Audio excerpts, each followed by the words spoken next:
pembagian BLT tahap kedua, serta pemberian sembako jatah hidup atau jaduk untuk warga yang sedang melakukan isolasi mandiri. Jumat 23 Juli 2021, pemerintah Desa Lebong Tambang melakukan pembagian BLTDD tahap kedua kepada warga yang terdampak virus COVID-19. Terdapat 70 warga penerima manfaat BLTDD yang berhasil diserahkan oleh pihak desa dengan menerapkan protokol kesehatan yang ketat guna memutus mata rantai virus COVID-19. Tak hanya itu, Pemdes Lebong Tambang juga berharap kepada masyarakat untuk menggunakan dana yang diberikan sebaik mungkin. Harapan BLT kami ini ya kalau bisa sih, seperti kami kan ini sudah hampir di penghujung tahun nih. Kalau bisa direalisasikan secepatnya gitu kan, karena ini kan BLT ini kan kebutuhan warga juga gitu kan. Jadi harapan kami ke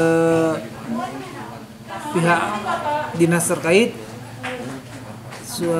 bagaimana caranya ini bisa terrealisasi dengan baik gitu. Jadi harapan kami seperti itu karena ini menyangkut kebutuhan penerima BLT.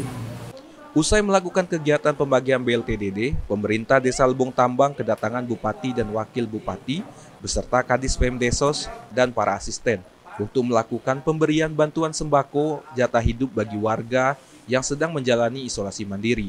Pemerintah Kabupaten Lebong berharap untuk masyarakat yang melakukan isoman tetap menjaga kesehatan dan kepada pihak desa untuk tetap berkoordinasi kepada pihak Pemdesos jika terjadi kehambatan atau terjadi keraguan kepada masyarakat isoman.